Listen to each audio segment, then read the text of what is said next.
오늘 우리에게 주시는 하나님 말씀은 출애굽기 20장 8절에서 11절까지 말씀입니다. 한 목소리로 봉독하겠습니다. 안식일을 기억하여 거룩하게 지키라. 엿새 동안은 힘써 내 모든 일을 행할 것이나 일곱째 날은 내 하나님 여호와의 안식일인즉 너나 내 아들이나 내 딸이나 내 남종이나 내 여종이나 내 가축이나 내 문 안에 머무는 객이라도 아무 일도 하지 말라. 이는 엿새 동안에 나 여호와가 하늘과 땅과 바다와 그 가운데 모든 것을 만들고 일곱째 날에 쉬었음이라. 그러므로 나 여호와가 안식일을 복되게 하여 그날을 거룩하게 하였느니라. 아멘. 우리는 7일 주기 휴식제도를 가진 문화 속에서 살고 있기 때문에 우리 모든 생활이 월, 화, 수, 목, 금, 토, 일 이렇게 7개 요일로 이루어진 일주 단위로 되어 있는 그런 리듬 가운데서 우리가 살고 있죠. 7일 주기로 되어 있는 이런 습관은 7일 주기로 되어 있는 이 요일제도요. 이 습관은 맨 처음에 이 세상을 창조하신 하나님께서 맨 처음에 스스로 지키셨습니다. 그리고 나서 사람들도 이 리듬을 따라서 살도록 하나님께서 정해주셨다고 성경에서 말씀하고 있습니다. 창세기 2장 1절부터 3절까지 말씀이 이렇게 되어 있습니다. 다 아시는 말씀인데 천지와 만물이 다 이루어지니라. 하나님이 그가 하시던 일을 일곱째 날에 마치시니 그가 하시던 모든 일을 그치고 일곱째 날에 안식하시니라.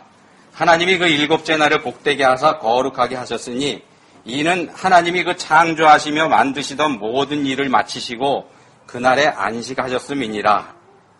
이렇게 창세기 2장 1절부터 3절 말씀이 되어 있습니다. 하나님께서 먼저 창세기 2장에서 6일 동안 일하시고 일곱째 날에 하루를 쉬셨습니다. 이거 하나님께서 먼저 하셨습니다. 그리고 본문 말씀, 오늘 우리가 출애굽기 20장 말씀을 읽었는데 출애굽기 20장에 와서 이 7일 주기의 생활을 하나님께서 법으로 정해주시면서 사람들이 의무적으로 이런 생활 주기로 살 것을 명령하셨습니다. 이 세상에 존재하는 사람이 만든 법 많이 있죠. 이 세상에 존재하는 많은 법들이 있는데 그 많은 법들 중에서 일하지 말고 쉬라고 하는 이걸 법으로 정해놓고 지키라고 한 그런 법은 세상에 없습니다. 요즘에는 있습니다. 요즘엔 있긴 있는데 최근에 와서 이제 인권을 중요시하게 되면서 비로소 법제화 됐을 뿐입니다. 근데 얼마 전까지만 해도 세상에 그런 법은 없었습니다. 그러면 성경에서는 왜 이렇게 쉬는 것을 법으로 정하고 그렇게 강제로 또 지키게 그렇게 하셨을까? 왜 그렇게 하셨을까요? 또 하나님께서는 왜 하필이면은 7일 주기로 하루를 쉬라고 그렇게 말씀하셨을까? 이거 생각해 보신 적 있으신가요? 근데 답은 간단합니다. 답이 뭐냐면은요. 사람들이 쉬지 않고 일만 할 게 분명하기 때문에 하나님께서 쉬는 걸 법으로 정해주셨고요. 그리고 7일 주기로 해놓으신 거는 우리 인간을 창조하신 하나님께서 우리 인간의 상황을 속속들이 다 잘 알고 계시기 때문에 이게 딱 맞다고 보셨기 때문에 그렇게 정하신 겁니다. 우리가 오늘 살펴보는 본문 말씀은 10계명 중에 네 번째 계명이죠. 4계명입니다. 네 번째 계명인데 우리가 이 10계명을 유심히 들여다보시면은요, 여러 가지 유형이 있습니다. 그 중에 보시면은, 살인하지 말라, 도둑질하지 말라, 요것처럼 간단하게, 짧게 명령어로 되어 있는 그런 말씀이 있는가 하면은, 어떤 말씀이 있는 말씀들이 있는데, 그 중에서 오늘 우리가 읽은 4계명, 일하지 말고 쉬라, 이 계명의 설명이 제일 길게 붙어 있습니다. 나중에 한번 성경 찾아보시면은 구분이 되실 겁니다. 왜 그럴까요? 왜 하나님께서 이 쉬라고 하는 명령에다가 설명을 길게 붙여놓으셨을까? 그 이유도 간단합니다. 왜냐하면요, 살인하지 말아라, 또 도둑질하지 말라. 이런 죄는 누가 생각해도 이건 죄입니다. 그리고 세상에 있는 법에서도 이건 죄로 다스리고 있습니다. 하면 안 된다고 돼 있죠. 이런 짓을 하면은 벌을 받게 그렇게 만들어놨습니다. 세상 법에서도 통제를 받고 있는 내용이기 때문에 여기에는 더 이상의 설명이 필요 없습니다.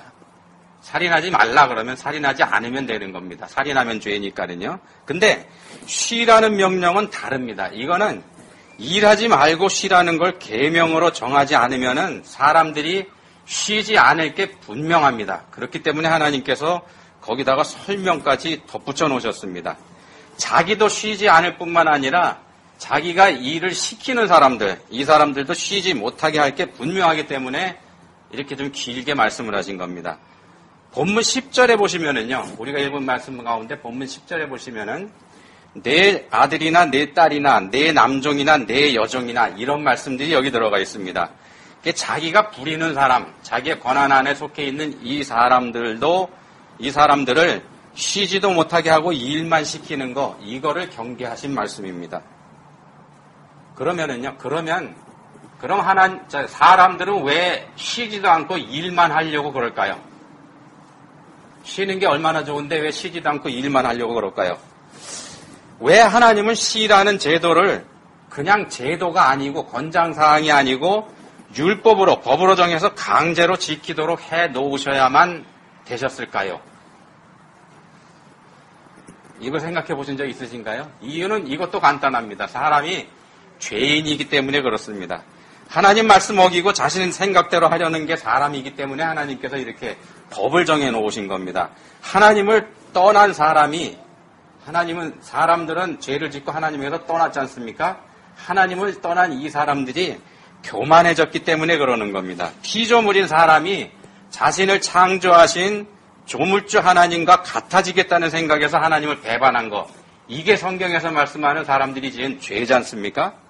그러니까 하나님을 떠나서 죄인이 되어버린 사람은, 그런 죄인이 되어버린 사람은요, 무언가 끊임없이 추구하게 돼 있습니다.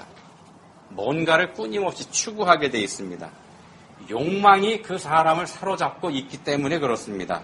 끝없는 욕심에 이끌려서 쉬지도 않고 일을 하려고 한다는 겁니다. 그 끝없는 욕망을 추구하는 가운데에서요. 설령 자기 자신을 쉰다고 하더라도 자기가 부리는 사람들, 자기 권한 안에 있는 사람들은 쉬지 못하게 하는, 그 사람들까지 쉬게 하지는 않는 그런 습성을 사람들이 가지고 있기 때문에 그렇습니다. 그래서 법으로 하나님께서 만들어 놓으셨다는 말씀입니다. 창세기 6장 5절에 보시면은요, 사람의 마음으로 생각하는 모든 계획이 항상 악할 뿐이다, 이런 말씀이 있습니다. 사람들의 생각과 마음, 사람들의 생각과 마음은 늘 자기 자신에게 이로운 그 무언가를 추구하기 때문에 이런 현상이 생긴다는 겁니다. 자기 자신한테 이로운 거. 그래서 하나님도 쉬는 거를 법으로 정해야만 하셨습니다. 그 때문에 우리가 7일에 하루, 일을 쉬는 규정을 지키는 거, 이렇게 하나님께서 정해놓으신 대로요, 6일이라고 하루 쉬는 이 법을 지키는 거는 그래서 하나님의 명령을 따르는 일이 됩니다. 그렇게 하는 것 자체가. 자신의 교만을 버리는 겁니다. 하나님께서 원하시는 게 바로 이겁니다. 교만하지 않고 하나님께 순종하는 겁니다. 이렇게 7일에 하루 쉬는 이 날은 자신의 일을 하지 않고 하나님을 생각하는 그런 날이 되기 때문에 그렇습니다. 자신을 위해서 일해온 엿새 동안, 이 엿새 동안의 삶과는 다르게 하나님을 위해서 하루를 사는 그런 날이기도 하면서요, 또 나 말고 다른 사람들을 위해서 사는 그런 날이 되어야 하기 때문에 그렇습니다. 이렇게 할 때 그 사람은 하나님의 명령에 순종하는 겸손한 사람이라고 할 수가 있습니다. 이런 까닭에 신약 시대에 와서 주일로 바뀐, 우리는 주일을 지키지 않습니까? 주일로 바뀐 이 안식일을 지키는 일은 예수님, 그러니까 우리 하나님께서, 창조주 하나님께서 우리를 위해서 이 세상에 구세주로 보내주신 예수 그리스도를 하나님께서 보내주신 분이라는 걸 인정하는 행위가 되기도 합니다. 그런 의미가 안식일 주일을 지키는 의미 안에 들어가 있습니다. 근데 기독교라고 하면은 머리를 흔들던 사람이 있었습니다. 누구냐 하면은 소련 공산당 지도자 스탈린이죠. 이 사람이 기독교라고 하면은 머리를 흔들고서 기독교를 말살하려고 작정하고 덤볐던 사람입니다. 이 사람이 무슨 일을 했는가 하면은요, 기독교도 말살하고 노동자의 생산량도 늘려볼 양으로 일주일을 7일 단위가 아닌 10일 단위로 늘려서 시행을 했었습니다. 1929년부터 그 일을 시작을 했거든요.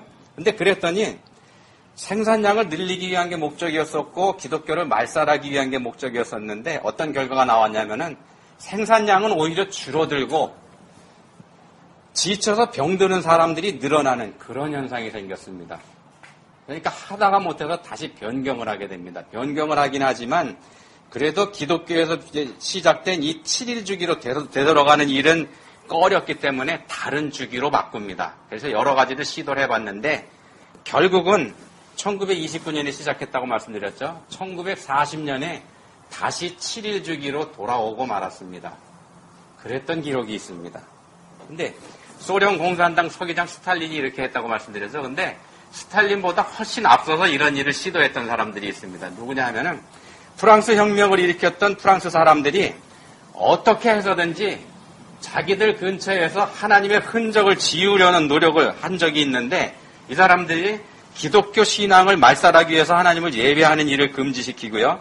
또 기독교의 산물인 7일 주기로 되어 있는 이 일주일 제도를 폐기했습니다. 그리고 이 사람들도 똑같이 열흘 주기로 일주일 제도를 만들어서 시행을 했었던 적이 있습니다. 이 일이 언제 시작됐는가 하면은 1793년 10월부터 시작을 했습니다. 1793년 10월입니다. 그런데 그로부터 한 10여 년 지난 1805년에 이르러서 다시 7일 주기로 돌아가고 말았습니다. 근데 결국 사람들한테는 이 7일 주기가 맞더라는 얘기입니다.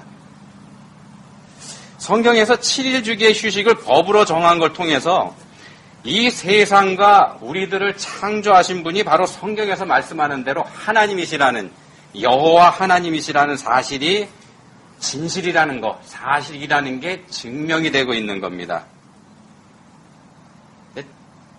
두 가지 말씀드렸다 제가 스탈린 말씀을 드렸고 프랑스 사람들 말씀을 드렸는데 이 사실이 요즘 사람들이 좋아하는 과학적인 근거로 입증이 된 사실도 있습니다. 그거 하나 소개시켜 드려 볼게요. 생리학 박사이면서 생체 리듬 전문가인 사람 중에 누가 있냐면 엘우드 맥클러스터라는 박사가 한 사람이 있습니다. 맥클러스키입니다. 맥클러스키. 사람의 몸이 7일 주기의 리듬을 가지고 있다는 걸 이 사람이 의학적으로 밝혀냈습니다. 6일 동안 일하고서 7일째 되는 날 쉬면 사람 몸에서 어떤 현상이 일어나는가 하면요. 사람의 몸과 마음이 최상의 상태로 회복되는 주기가 바로 이 7일 주기라는 겁니다. 이 사람이 실험을 통해서 그걸 밝혀냈습니다. 그런데 앞에서 소개해드린 것처럼 이 7일 주기를 열흘 주기로 바꿔서 일을 하게 되면은 그러니까 9일 일하고 하루를 쉬는 거죠. 근데 이렇게 바꿔서 일을 하게 되면은 하루가 아니라 이틀을 쉬어도 사람들에게 있는 스트레스 관련되어 있는 호르몬이 제로로 떨어지는 일이 불가능하다라는 겁니다. 10일 중에서 이틀을 쉬면은 7일 중에 하루를 쉬는 것보다 더 많이 쉬는 거지 않습니까? 근데도 안 되더라는 겁니다. 우리 몸의 스트레스를 조절하는 호르몬, 또 적혈구, 혈압, 소변의 양과 성분, 면역체계, 심장 박동 이런 거 등등이 모두 7일 주기에서 가장 적합하게 운행이 되더라는 겁니다. 이분이 의학적으로 실험을 통해서 그걸 밝혀냈습니다. 맥클로스키 박사는 우리 몸의 기초를 이루는 세포들, 우리 몸에 수많은 세포들이 있지 않습니까? 이 세포들까지도 7일 주기의 리듬을 가지고 있다는 사실을 밝혀내게 되었습니다. 이게 하나님께서 우리 몸을 창조하셨다는 또 하나의 증거가 여기 있는 셈이죠. 성경의 배경이 되는, 성경은 이스라엘 사람들이 기록했지 않습니까? 이 성경의 배경이 되는 히브리 문화에서 숫자 7은 완전수라고 분리가 됩니다. 많이 들으셨을 겁니다. 숫자 7은 완전수입니다. 완전하다는 뜻을 가지고 있습니다. 사람은 완전할 수가 없습니다. 제 아무리 똑똑한 사람이라고 하더라도 자기 자신이 생각하고 있는 것처럼 그렇게 완전한 사람이 아닙니다. 어딘가 부족하고 부족해도 많이 부족한 게 사람입니다. 그래서 히브리 문화에서는 숫자 7이 상징하는 완전함, 히브리 문화에서 완전수가 되는 이 7이 상징하는 완전함은 하나님께 속한 숫자로 분류를 합니다. 그런 까닭에 6일이라고 7일째 되는 날 하나님의 명령대로 하루를 우리가 쉰다는 건 자신의 삶을 완전하신 하나님과 연결해서 우리도 완전을 추구한다 이런 뜻이 거기에 들어가 있습니다. 7일의 하루를 쉬면서 하나님과 교제하는 걸 통해서 우리가 엿새 동안 살아온 이 삶이 7일째 되는 그 하루의 휴식을 통해서 이게 완전해진다는 겁니다. 지나온 엿새 동안 일했던 이 삶이 완전해지는 그런 뜻이 여기에 들어가 있습니다. 우리 삶에서 7분의 1을 하나님께 드림으로 나머지 우리가 살아온 나머지 7분의 6의 삶까지 완전해진다는 뜻이 여기에 들어가 있다는 겁니다. 이거는요 마치 우리의 삶이나 우리 소유의 10분의 1을 하나님께 드림으로 인해서 우리의 삶 전체가 하나님께 드린 것으로 인정되는 그거하고 똑같은 겁니다. 우리가 10분의 1을 드렸을 때 우리 삶 전체가 하나님께 드린 걸로 하나님께서 인정해 주시지 않습니까? 그거하고 같은 논리입니다.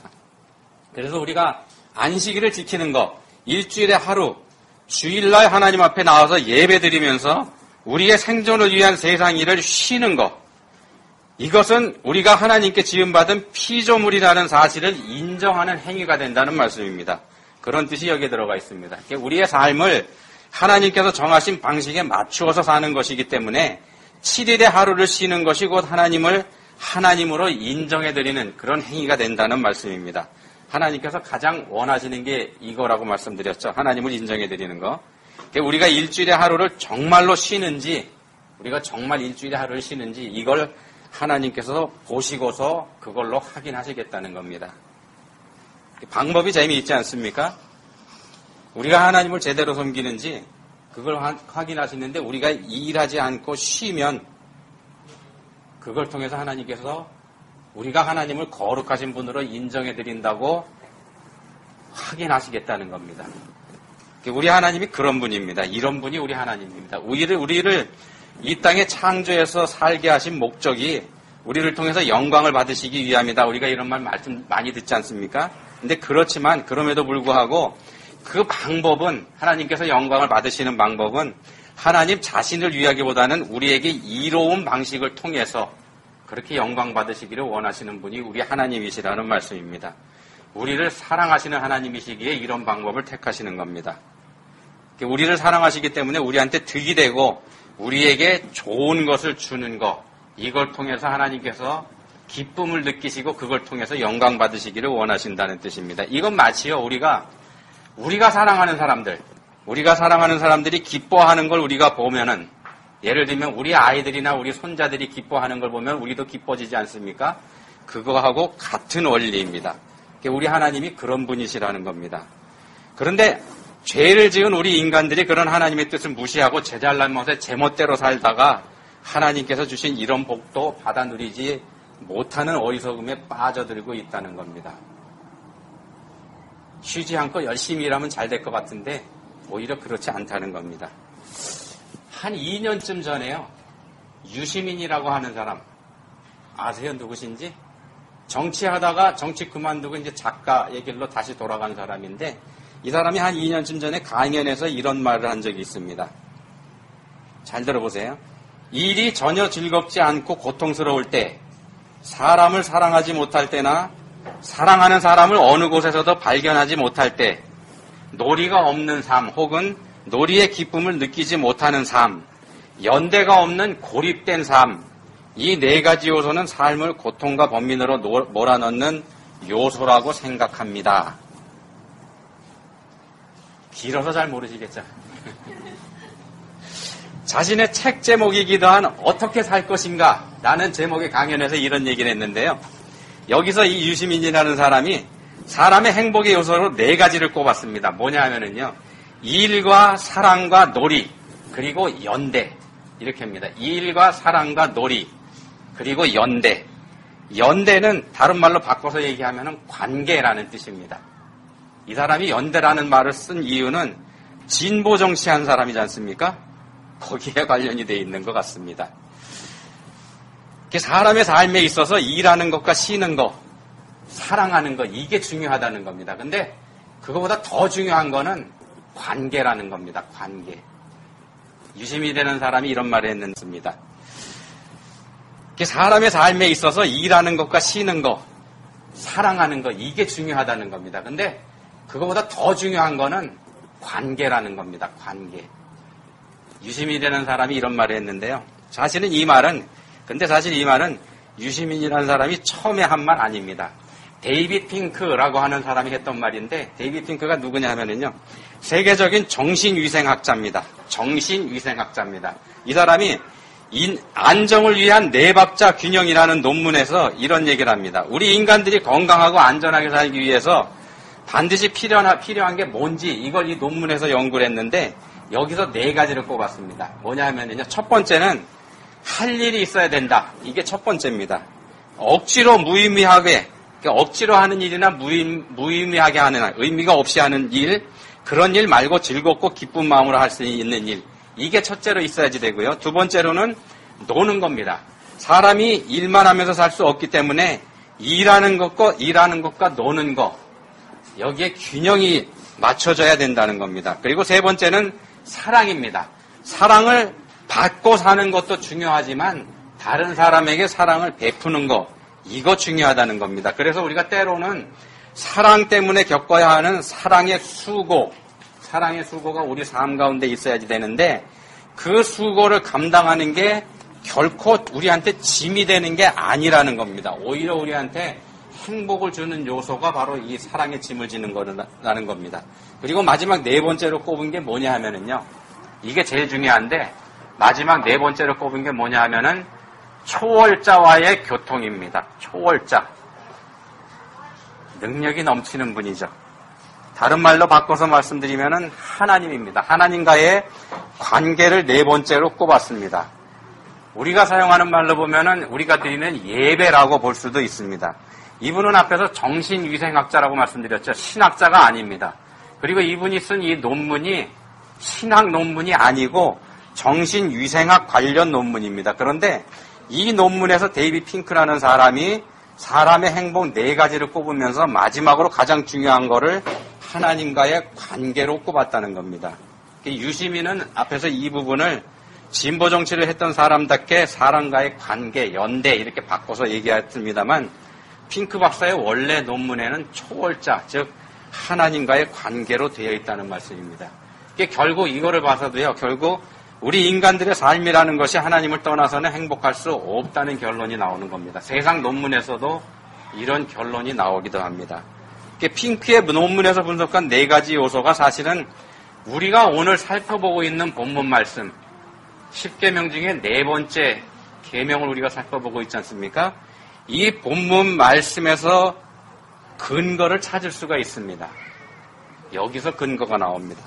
우리의 삶이라는 것이 우리를 지으신 하나님의 방식을 따르는 삶이어야지 우리가 행복할 수 있는 것이기 때문에 그렇습니다. 이건 마냥 우리가 일만 한다고 해서 되는 일이 아니고 적절한 휴식도 취해야지 되는데 그 휴식은 자신을 위한 휴식도 되어야지 하지만 다른 사람을 위한 휴식이기도 하여야만 된다는 말씀을 본문에서 하고 있지 않습니까? 이게 다른 사람을 사랑할 줄 알아야 행복해진다는 겁니다. 다른 사람을 사랑할 줄 알아야 행복해진다는 말씀을 본문에서 알고 있습니다. 그렇게 하는 게 우리에게 휴식을 명령하신 하나님의 뜻에 순종하는 겸손한 삶이기 때문에 그런 삶을 사는 사람이 하나님께 인정받을 수 있다는 겁니다. 사람의 참된 행복은 하나님의 말씀을 따라서 사는 것에 있다는 말씀입니다. 어떤 사람이 관찰한 거에 의하면요, 이런 얘기를 합니다. 고양이는 하루에 20시간 잠을 잔답니다. 하루에 4시간만 활동한다는 뜻입니다. 제가 고양이를 직접 길러보지 않았기 때문에 이 말이 맞는지 틀리는지 제가 확신 있게 말씀드릴 수는 없습니다만 이렇게 주장하는 사람들이 있습니다. 근데 이 말이 맞는다 그러면은 고양이는 잠보인 셈이죠. 잠자는데 선수입니다. 근데 고양이는 이렇게 하루에 20시간 잠을 잔다 그러는데 반대가 되는 짐승이 있습니다. 양은 정반대라 그럽니다. 양은 엄청 예민한 동물이라 그럽니다. 얼마나 예민하냐면은 조금만 신경이 쓰이는 일이 있어도 잠을 자지 못하는 게 양이라 그럽니다. 같이 살고 있는 다른 양하고 관계가 불편하거나 이래도 잠을 못 잔답니다. 배가 고파도 잠을 못 자고요. 또 심지어는 파리가 앵갱거려도 잠을 자지 못하는 게 양이라고 그럽니다. 그래서 양은 자신을 돌보아주고 보호해주고 먹여주는 목자가 반드시 있어야만 생존하는 그런 동물이기도 합니다. 목자의 품 안에 있을 때에만 양은 비로소 행복해질 수 있다는 말씀입니다. 근데 잘 아시는 것처럼 성경에서는 우리를 가리켜서 양에다가 자주 비유를 하죠. 우리의 목자이신 하나님의 품 안에, 우리를 구원해 주신 예수 그리스도 품 안에 우리가 머물 때 목자의 품에서 평안할 수 있는 양처럼 우리도 비로소 그때야 행복해질 수 있다는 말씀이 됩니다. 그래서 성경에서는 자꾸 우리를 양에다가 비유를 합니다. 십계명의 네 번째 계명 우리가 살펴보고 있는데, 이 네 번째 계명은 우리에게 아무 일도 하지 말라, 아무 일도 하지 말라 이렇게 말씀합니다.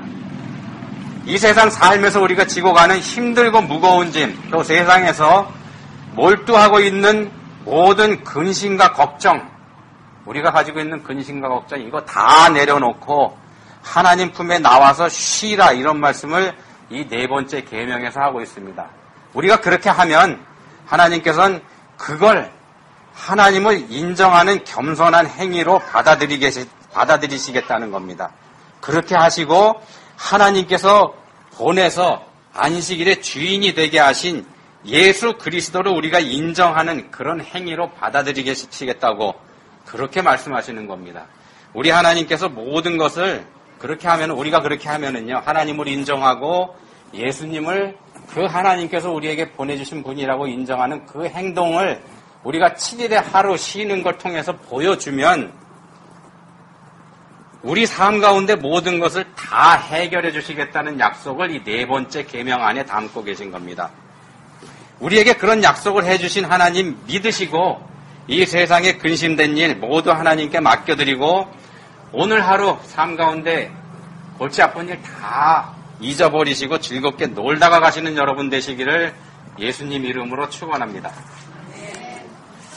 기도하시겠습니다.